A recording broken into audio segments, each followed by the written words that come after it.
So Ali, how was your week? It was a really busy week this week, but a really good week. I feel like I say that every week too. Yeah. So a few interesting things happened this week actually. So I've been mentoring Dr. Ash Maru. His name's Akash, I call him Ash, in Hereford. And it was a really cool day on Saturday because I was there for the whole day with him. He had a few cases in, and we've done this a few times. And there was this moment where everything clicked, and you could just tell he got a sense of how the bone responds when he's doing a surgery. And so that was lovely to see because he turned into an implant dentist, which is a weird thing to say, but that was great. And on Friday, I had a really cool day in Reading. So a friend called Avik Dandapat has a level 7 diploma. It's the only level 7 diploma for implants run out of a dental practice in the UK. Wow. Yeah, it takes an incredible team to run. I had a really good day there. So really cool people were there on the day.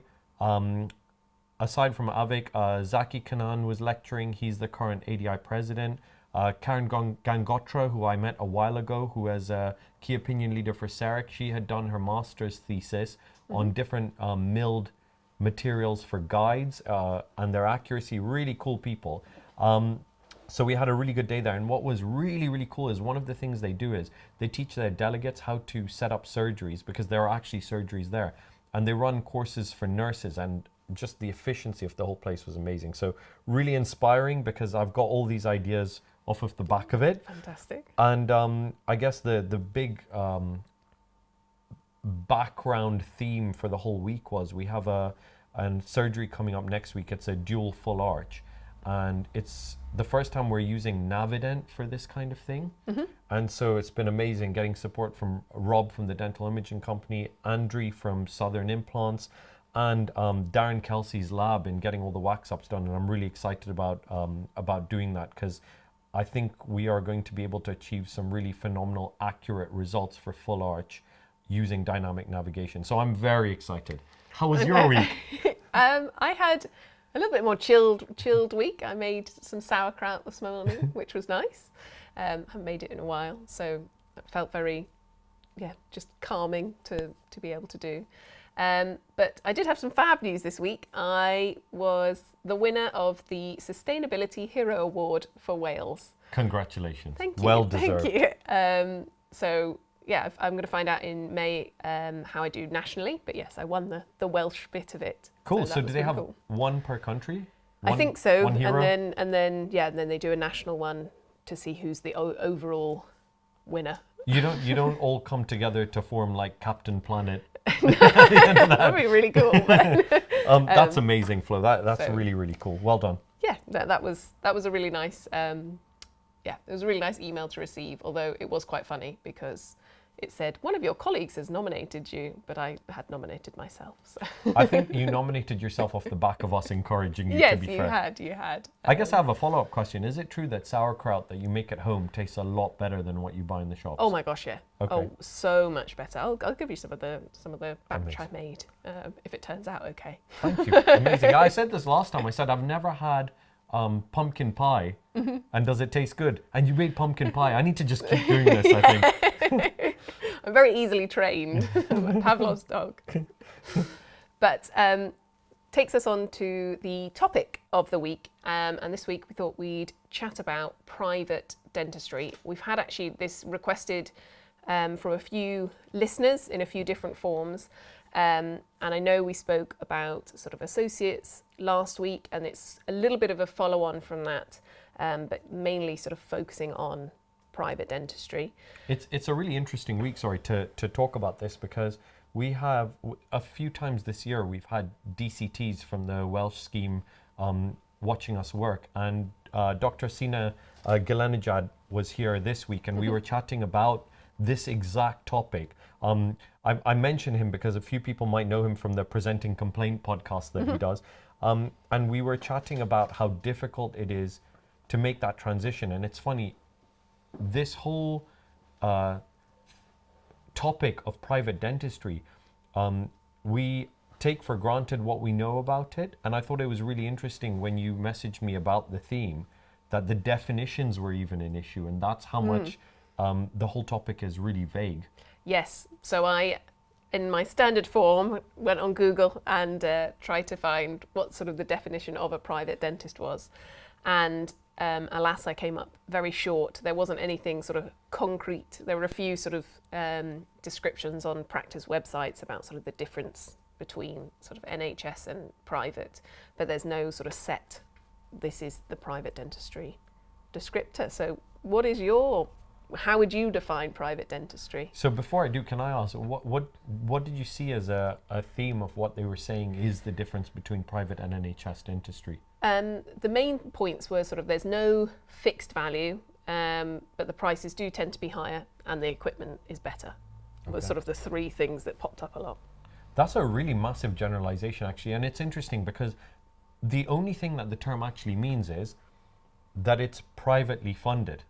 Right? So it doesn't refer to the quality, it just refers to whether you're going to have to pay for it yourself or not.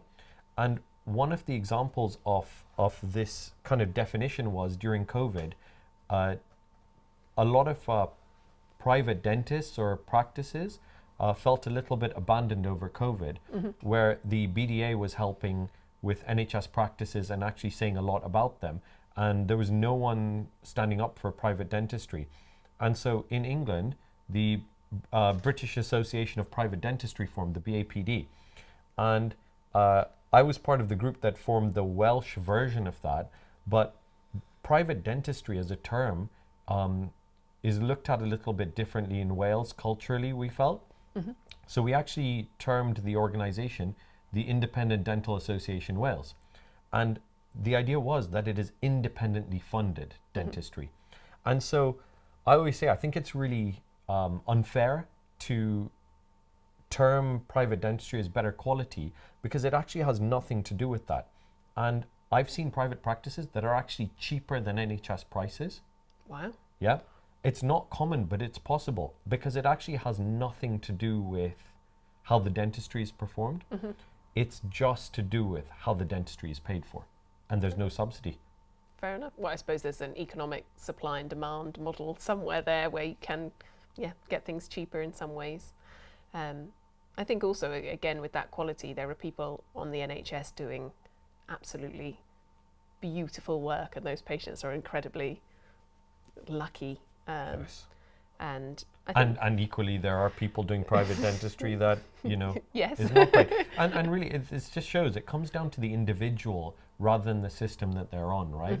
Oh, definitely. So if you've got someone sort of thinking about going private, sort of what would you say sort of the main reasons for someone to start going sort of fully private or more higher percentage-wise private would be? So the why is that you have control over your clinical time. You don't have to provide any procedures that you don't feel you can do to a good standard, or that you don't want to do. If there's things you don't like or aren't good at, you shouldn't be providing them. And the thing about being on the NHS is that you're forced to provide them. So being able to pick and choose, and it might be that, Flo, you love doing composites and you hate doing dentures, and I love doing dentures and you hate doing composites. It was too close to home for you. So the beauty of private dentistry is you can either say I'm not doing it, or you say I only enjoy it when I do it really well and it takes me twice as long. So I need to charge twice as much as he does. And in the end, what happens is you and I then go, okay, send me all your dentures, I'll send you all my composites, and then you end up working in a practice like this where everyone's just doing what they're good at. So I think the problem is that a lot of young dentists or older dentists who are disillusioned think that it's an opportunity that has something to do with money. Of course, there is scope to earn accordingly, but actually it's the freedom that it buys you to do the type of dentistry that you want to do. There's also just a completely different outlook when you're charging for what you do, and it's not kind of a all-encompassing price. The system values you more. It's like the fee per item kind of thing, but you set your prices. So if you're going to use really good materials, if you're going to use really good labs, if you're going to take a long time, you get to control how you price that. When did you go sort of fully private? So I was working at a mixed practice, and the practice itself decided to hand back its NHS contract. It was quite nice because the principal said that being part of the NHS was actually putting us at risk. We were being forced to provide things that we may not be able to provide on that system, or it's unrealistic to say if you need 10 crowns that they should be provided for the same price as one.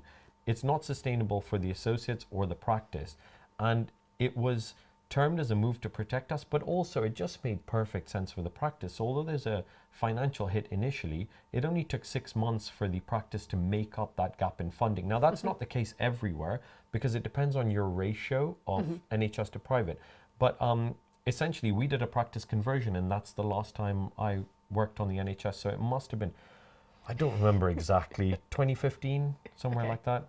That's not that long ago. No. But I mean, it's almost a decade ago. That's when I started uni. So. Was that actually? Yeah. 2 generations. Yeah. Yeah. So I obviously more recently have gone fully private. For me, it was more actually rather than I want to be private, it was I just couldn't work in the NHS system anymore, and sort of needed a lifeline, which is what I found sort of with your why? mentorship. Well, it was for me what I found, and I appreciate sort of some practices can have different systems here, so I'm not generalizing too much, but I found sort of the pressure with the contract and everything we were under, the dentistry that I was having to provide, sort of it was all very much sort of a stopgap, trying to get people just patch things up as quickly as possible. And I didn't like that I couldn't provide the dentistry in most cases that I wanted to. And then when I was going out of my way to sort of try and do this, it was then very much at my detriment. Sort of the private dentistry I was doing was just covering my NHS lab bills. So the government wasn't making up the funding, so you were the one that was subsidizing the patient care effectively between you and the practice. Yeah. And then you're just trying to sort of squeeze sort of as much in, and then I was just getting burnt out effectively. And I know some people can sort of thrive in that system, but for me, I just couldn't do it there. So that's why I've ended up going private, and I'm much happier now, I must admit. So because the thing is, if you speak to everyone, having a choice of the procedures you do and the prices you charge, no one's going to think that that's not a good thing. The problem is that it's intimidating, because when you work in a system that is not subsidized, suddenly you don't have people queuing up to keep their registration regardless. And what that means then is every single day and every single appointment, you have to earn that patient. You're only as good as your last procedure or patient. And there's pressure that comes with that, right? Because we don't get to have a bad day or a bad hour. That person's coming to you, trusting you, spending their time and money with you, and you've got to deliver every single time. And you know what? That puts a lot of pressure on you, and that's quite intimidating. And the problem is, our education system is not set up to prepare you for that. no. I really think, I've talked about it before, that undergrads in other countries are doing a completely different standard of dentistry. It's a big generalization. I don't know everything about every undergrad program, but from what I understand, the system in the UK is preparing people, and not even adequately, for the NHS. And you come out and you're prepared for the NHS, and you basically need to upskill to be in a position where you are able to earn each patient. And it's such a shame, but it's the reality of it, that right now UK dentistry and young dentists need the NHS because they're coming out of university having done one root canal or no root canals. And the irony is, they're expected to provide it on the NHS, but if they went private straight away, they wouldn't have to do those things that they're not good at. It's bizarre, isn't it? I mean, the best example of someone who went, this system makes no sense, is Stuart Kilner, who he is such a nice guy, and I think he's well known now, but I knew him back when it was so surprising. He had left DF1 to go work at Evo to do kind of their apprenticeship program without getting through his DF1 year, because he went, I'm not going to work on this system. This makes no sense. And now he's doing incredible things. He's working with Monica at Totally Aesthetics and part of their year-long program. And he's doing loads of implants at loads of places. And his work is beautiful. You see it online. And the thing is, he's the one who turned around and went, no, this makes no sense. And I thought that was going to be the beginning of the exodus. But I guess the confidence to just walk away from a system that you feel like you're part of is difficult. Yeah, I think, I don't know anyone in my year who didn't end up sort of doing that FD year. I think there was a few people a couple of years above who just ended up starting their own practice straight out of uni. Amazing. Privately and everything. But I think it is an option. You don't have to do No. FD year, although the benefit with it is when you come out of uni, I think now you are so unprepared, it does sort of give you a space to upskill that little bit more. It's difficult, isn't it? Because is it giving you a chance to upskill, or is it teaching you bad habits and giving you the illusion of upskilling when actually you're learning to conform to the system? Yeah. And then how stuck are you in that system? It's a really difficult question. Yeah. I do think it helps with efficiency. That would be my sort of, although, like you said, there may be you then having to sort of unlearn some of the things that gave you some of that efficiency. I mean, there's two ways to get quicker, isn't there? There's getting quicker by repetition, and there's getting quicker by taking shortcuts. Yes. Yeah. And I mean, do you that end up just taking a lot of shortcuts there? Yeah. Fair enough. What do you think sort of the big negatives, I know we've sort of touched on a couple there, of private dentistry are, sort of going private? You have to earn the patients. I mean, for me, there's actually nothing negative about private dentistry. If you want to do dentistry, you enjoy dentistry, you do your best, you're good at it, there's no downside to this. The only downside is that people will vote with their feet. So if you're not, the number one reason people struggle to survive as privately funded dentists is their inability to communicate. And so if you're not a good communicator and you're a great technician, you're worse off than someone who's a bad technician but can communicate well. And it shouldn't be like that, but it is. So the only downside is that you have to be good at many things. And then even within private, it's not like all private is the same. There are really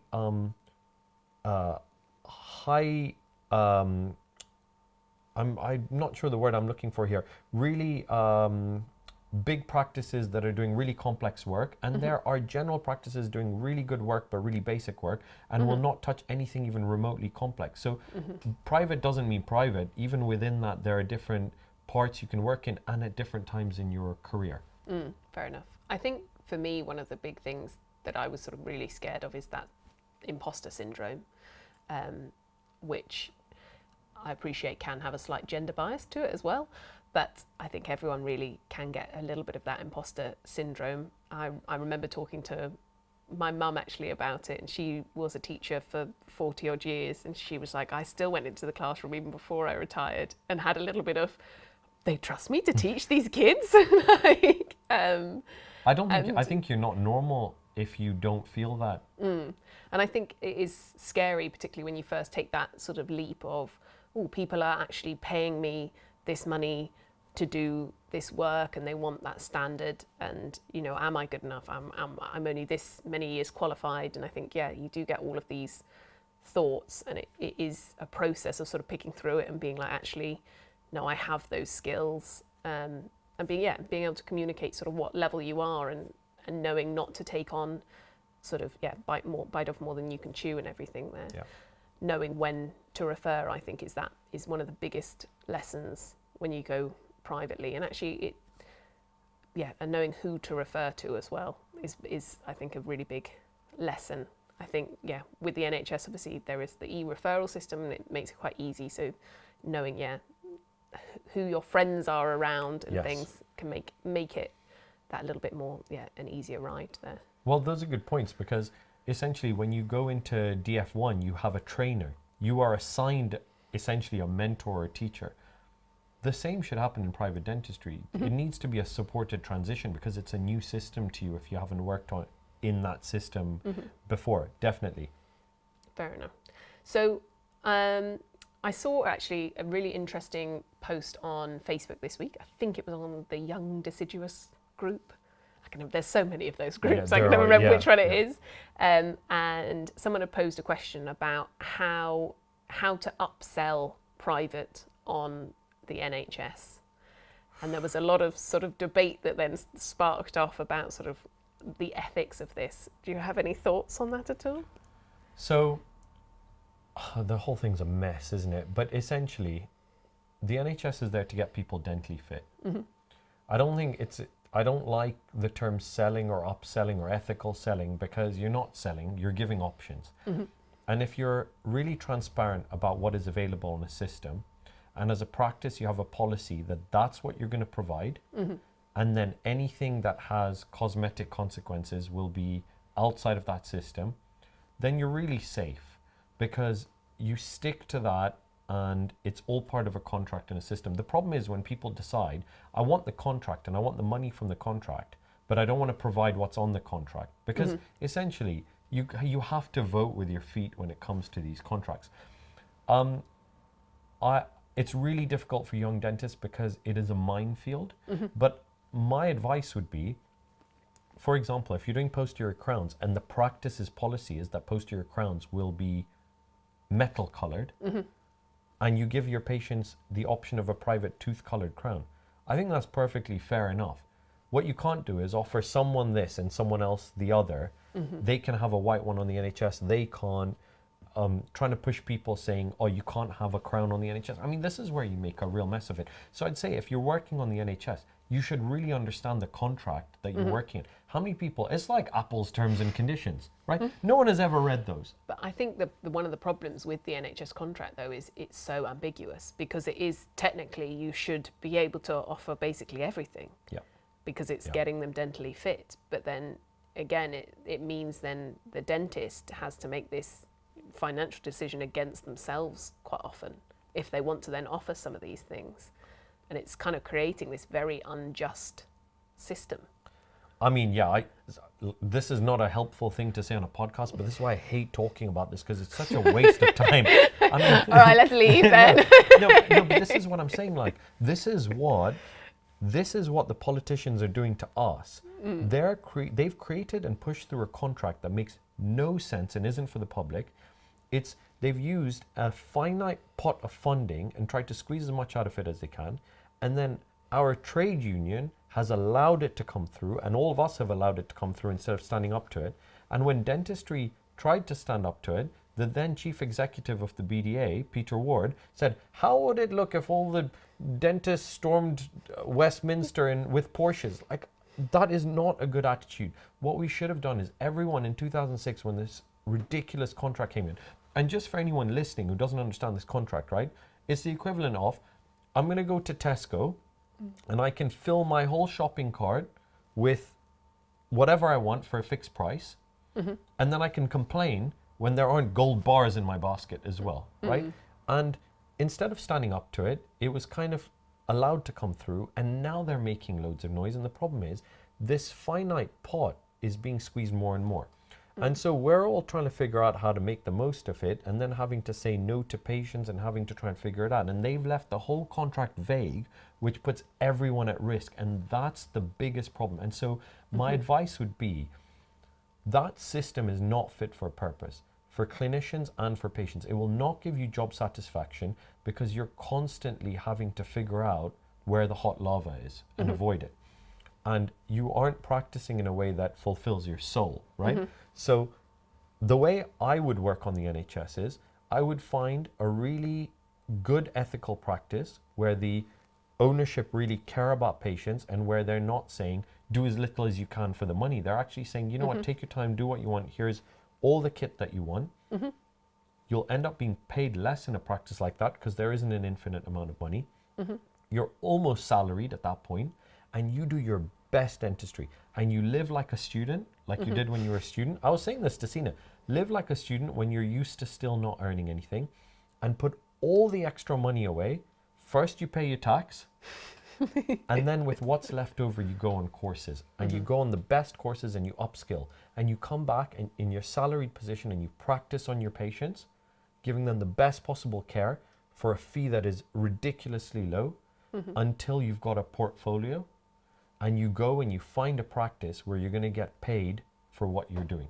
And there is no shortcut to that whole process. Everyone wants to know the answer. How do I do more private? How do I get into a private practice? It's not this sudden knock on the door and transition.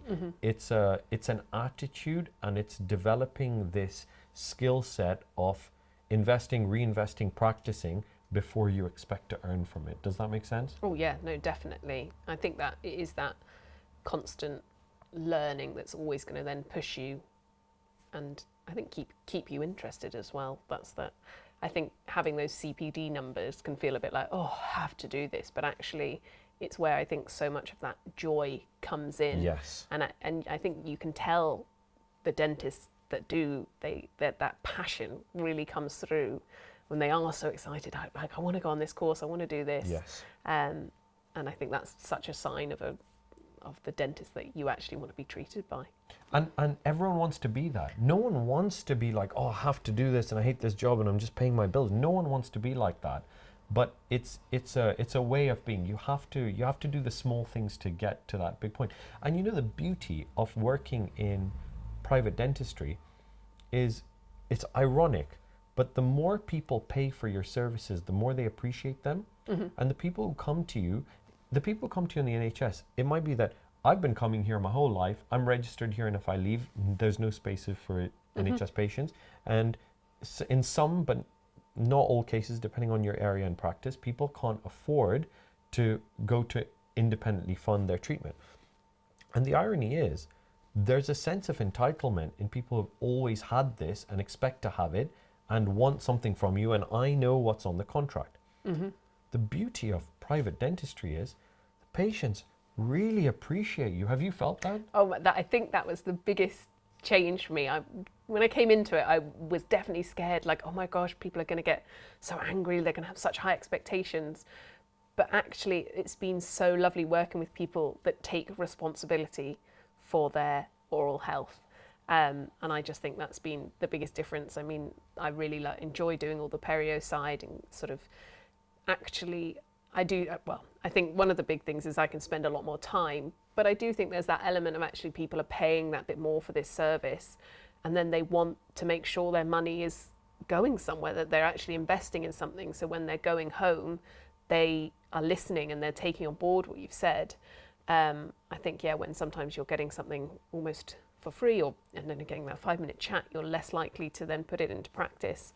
I mean, I've spoken about my mum already, but for her, she had a hip replacement last year, and she did end up going privately just because of all the waiting times, and had to do the private physio. And she is usually someone that would not listen to things like that, but I think because she paid, she did everything absolutely to the letter, and her recovery was so much better. And I think it's so much the same with the patients that come through as well. Yeah, it's such a positive feedback loop there. Yeah. Oh, definitely. There was actually, I found a statistic actually about people being sued, because I think people, again, there's that little bit of a bit scared going privately, but actually this was a survey done by the Practice Plan, and they found that it was 90% predominantly NHS dentists are anxious about complaints, whereas it's only 59% of private dentists that are, and there's less sort of complaints that come through the private system than through the NHS system. Because you're not forced together, right? There's not this group of people who have nowhere else to go, and you who doesn't want to be on the system. You can see how that would be a bad fit. These people on a private system, they have their money in their hand, they choose where to spend it, and if they don't like it, they'll go elsewhere. They don't feel trapped, and they don't feel like they're, getting the bad end of the stick. Wrong end of the stick. Not the end of the stick that you want, end right? Of the stick. Yeah. Whereas when the beauty is that people will find you who like you and that you like to treat. But the thing I really like is when you really look after a patient, and if you do your best for every single patient that you see, they really feel it. Anything you do in life, even you go to the supermarket and you're at the checkout till, and the person engages with you and they're really nice and they're doing their best, it makes you positive and it makes you happy, and this is what can be created. So these people actually who are coming in and spending their money, it's like going to a really good restaurant. You can spend a lot of money at a restaurant and you can leave going, oh, I had a great experience, and you can spend much less and that wasn't worth the money. And it's not the money, it's the experience, right? So people really appreciate how much you put into that experience, and you have a lot more resources to create that experience when you're independently funded. What are some of your private practice experiences you create for the patient? So I think it's really important that the little things like, this isn't exclusive to private practices, but when you think about it, appointment-based systems or wherever you are, if people are stressed and there's traffic and they're running late and then they have to look for parking and they're coming in for something that they might be anxious about anyway. So, the little things like having parking available. When people walk in, just someone greeting them by name, calmly, being able to offer them a drink. We have a waterfall behind us, and there's just something about having 5 minutes of tranquility and just something soothing, because if you're already in this sympathetic nervous system fired up kind of mode, it makes everything a little more difficult. So just having a few minutes to decompress in a nice environment, and then coming in and actually us just having the time, and it's little things like if we have the resources, the chairs being really comfortable, these things all just add up a little bit. I wouldn't say that there is a huge difference between, some of the best dentists I've met work on the NHS, and the quality of work they produce is phenomenal. Their patients love them. It's just maybe how it changes your approach to it as much as anything else. Oh yeah, no, definitely. So in terms of, I know you've spoken sort of that career path in the sense of finding an ethical practice and sort of just building from there like a portfolio. Are there any other career pathways sort of people could go down to get into private dentistry? There is space for independently funded dentists in every aspect of dentistry, from general practice to more specialist referral work.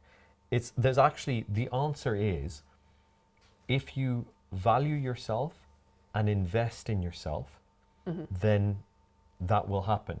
You need to be able to walk into a practice, and good communication is so key. It's the number one thing. I'm not sure it's something you can absolutely teach. I think we can all get better at it. But if you're a reasonable communicator, then you can do all the clinical work and really get to that level. And I think you need a portfolio. And the only way you're going to have a great portfolio is by going all out on people who aren't funding their own treatment when you're not getting rewarded for it. And that's an attitude. Having the attitude that I want to get to this level, that's the key. Enough. I think one of the attitudes I definitely see in you, and I've heard some other dentists talk about, and it's something I think is that collaborate, don't compete.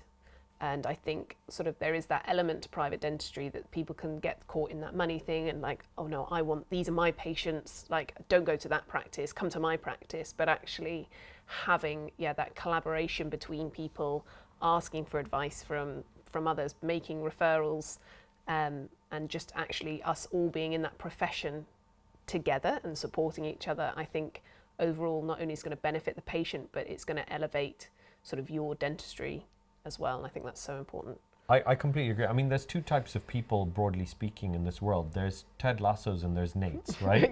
We love the show. So, and the thing is that people who are protecting their turf and quite negative, and it comes from insecurity. And there's a lot of that around. But the people who are secure about, look, I'm very comfortable in what I provide, right? This is my style, this is the way I live, this is the way I treat my patients, I do my best. There is enough to go around. And we need different types of practices and different types of people around. So it really surprised me when we opened up. I had lovely messages from most of the practices around here. And especially, I mean, Craig Lewis in Birchgrove messaged me and he said, "Ah, how's it going? Welcome." And we're literally down the road from him, and he could have been worried about it. And he went, "You do implants? Okay, cool. Let's work together." And I was like, you know what an attitude towards things. And even within a building, what we're learning is the more we help and support each other, the more we're all getting busy with the right type of work, the more we're getting better patient outcomes, really happy patients. So, yeah, I believe in this type of momentum. Fair enough. Talking sort of about sort of getting patients in a little bit, did want to touch on sort of the big thing nowadays, social media and sort of the marketing of yourself as a dentist on social media. Yeah. And how important is it in today's climate? And I think, I think what's really important is staying true to yourself. I don't think you can go and force yourself to be any way that you're not, right? So there are people who think, oh, I have to go on social media and do something, and then it's all a bit awkward and they don't enjoy it and nothing good comes off it.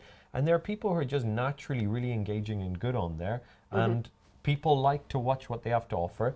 I mean, I think now, as a referral practitioner, it's actually quite important. It's not the most important thing, because what we know is a lot of people, they see a lecture when they're in dental school or in VT, and they send that person all their referrals for the rest of their career, right? So actually, the honest truth is, like, social media is great in terms of getting referrals, but it's not the be all and end all. And if you enjoy being on there and doing things on there, I think it's great. And if you don't, then don't do that to yourself. Practices, I think it's important to have a presence. And I think it's important for it to represent you. If you're a practice that considers yourself a family practice and really caring, then don't have a social media that is making it look like state of the art, and vice versa. It's about getting your true image out there. And I don't think if practices are trying to grow, I think it's almost impossible now without some social media marketing. Fair enough. Would you be funny about an associate sort of advertising themselves rather than the practice? No, I have no problem with that at all. I find it strange that practices would have this problem, right? The reason the practices are worrying about this is because they're worried that the patient, that the associate is building up their own goodwill that they can then take with them. But the answer is, Flo, if tomorrow, I've said this to you, right? I say to you, if tomorrow you decide to open a practice, please open up next door and I'll refer to you, right? Because the fact is, all of these, I've said it before, these exclusion zones don't mean anything. And if patients want to follow you, they'll follow you. So why not do that? Why not do your own type of marketing? It gives the practice an opportunity to have another brand helping grow it. And I think that if you're an associate and you want to build your social media following or advertising, and a practice has a problem with it, you have a philosophical problem with a practice. Serious red flag. Get a new job. And but the fact is, there has to be a philosophical match between any dentist and the practice they're in. And we're all different, practices are all different, associates are all different. So it's actually really important that this isn't a point of friction, I think. Actually, that takes me on to the first question from the listeners. And it's, how do you navigate being loyal to somewhere versus having growth and moving on? I don't really understand the term loyalty, because I think if you behave in a way that you're not ashamed of and you fulfill your contract, it's strange to stay beyond that at the detriment of your own personal growth. Holding yourself back, honestly, practice owners that say, oh, they're so disloyal, they left after everything I did for them. Well, would you have sacrificed your business for this person's personal growth? The only way any of this works is if everything's a win-win, right? So loyalty is important. You don't leave a practice stranded. You don't just leave them in the lurch. But at the same time, if a practice is struggling to recruit to replace you, are you meant to not take a job that you'd love or develop in a way that you'd love? No, definitely. If you were sort of just starting, so go back to 2015 and you're starting out, how would you sort of recommend sort of splitting your week up? Maybe you're starting to do a little bit more private. What do you think sort of a good split between sort of NHS and private? 100% private, 0% NHS. No, really, there's just no, it's a no-brainer. No, fair enough. That was a nice, easy answer thank you, there. whoever sent that in. Yeah, great. I think we've covered this, but what are private patients really like? Yeah, they're lovely. Yeah, really nice. Like sometimes, I remember the first private treatment I did, someone was paying £100 for a white filling. And I remember thinking, oh my God, this person's spending £100 on this. And now, with the type of work we're doing, people are routinely spending, 4 figures. And when we look after them, they come in with like a gift, or behind us there is a painting on the wall from one of our patients outside of the green surgery. And this patient said that she felt really down over COVID, and then suddenly what she saw was when the world shut down, all the oceans came to life. There were dolphins in Venice. It was incredible. It's amazing. And she felt like the world was renewed, and she painted this beautiful painting that's actually just happened to be the same colors as our brand. It was navy and gold. And she said that the treatment we did for her made her feel renewed, and that painting belongs here. And just things like that, I just think that people really appreciate what you put in when they're having to put in to get it. So I think for everyone who's worried about private dentistry, firstly, you may be being harsh with yourself, but also it could be that you feel you're not ready. So ask yourself the question, have you really invested in yourself and in your attitude? That's how you get ready, not by applying for a job and getting lucky. Fair enough. Another question, if you are transitioning from NHS, which takes less time, changing over completely or slowly growing your private list? So I say this to everyone who's trying to transition to something, right? So the question I get asked a lot is, I want to do purely implants, and I have a general list, and how do I get there? Cold turkey. Cold turkey. And the reason for that is, when you stop, firstly, time opens up. So you're not waiting to do the next thing. You have time to do it, and suddenly there's a fire burning under you because you have to make it happen. And that hunger is really important in achieving goals. Yeah. And so you don't want to quit and be, in real trouble. But this slow transition, it's just going to slow down the inevitable, and it's going to make your whole journey ceiling a bit lower.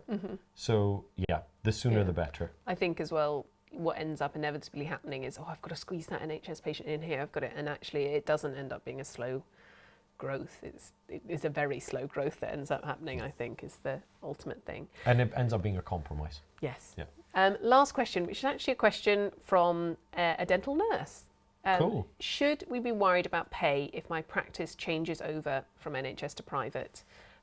For background, I've always felt secure knowing the NHS wages were coming in, but now we are swapping to private, and I'm worried that we won't be paid if patients aren't signing up. Oh, interesting question. Okay, the thing is, you're an employee. There's employment law. If they can't pay you, then you'll have to look for another job. But that's scary for all of us all the time, right? For dentists, for nurses, we all work as a team. We know what we have to hit to keep the doors open, to keep the nurses in their jobs. And we look at it as a positive thing. How many people are we going to help to achieve this? But it's such an opportunity. It's an opportunity to be doing more interesting work to possibly a higher level if you have more time. And if you're a good anything, if you're a good associate, if you're a good dental nurse, people are saying, oh, there's a shortage of. Sometimes they say there's a shortage of dental nurses. There's a shortage of dentists. There's a shortage of good private practices. There's never a shortage of these things. If you're a really good associate, a really good practice will make space for you. If you're a really good nurse, a really good practice will make space for you. So don't worry about it. Be the best version of yourself with that attitude.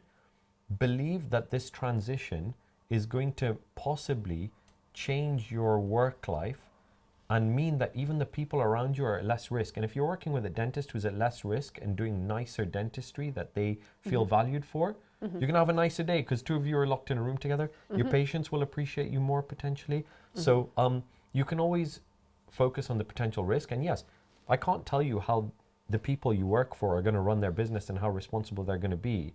But all you can do is what you're in control of and look at the possible upside of it, which is just massive. Well, it's very, very inspiring there. I do think in this country, there is this big thing with sort of, the good old NHS, the reliable NHS. And it can be scary sort of doing that change when you've come from something that is sort of reliable to something that is going to be turbulent. I said probably for the first sort of 6 months. But actually, if you're good at what you're doing, it is going to grow from there. And it's believing in yourself. Absolutely. And the biggest indicator of your happiness and success is your ability to adapt to change. If you're scared of changes, it's going to make your career very difficult. You just have to obviously make calculated decisions, but look at the possible upside of things, because the fear is what holds most people back. And so if you know logically this makes sense, then you've got to go for it. Well, thank you for answering all of those today, Ali. Thank you. Thank you everyone for listening, and tune in again next week. And if you're listening on the podcast, you won't see me looking straight at the camera, but check us out on YouTube, where producer Simon has put together an incredible set. I think it looks lovely, and you get to actually see us talk. So please check us out on YouTube, and please subscribe, like, and review the podcast and the YouTube channel. We'd really appreciate it. It helps other people find us. Thank you.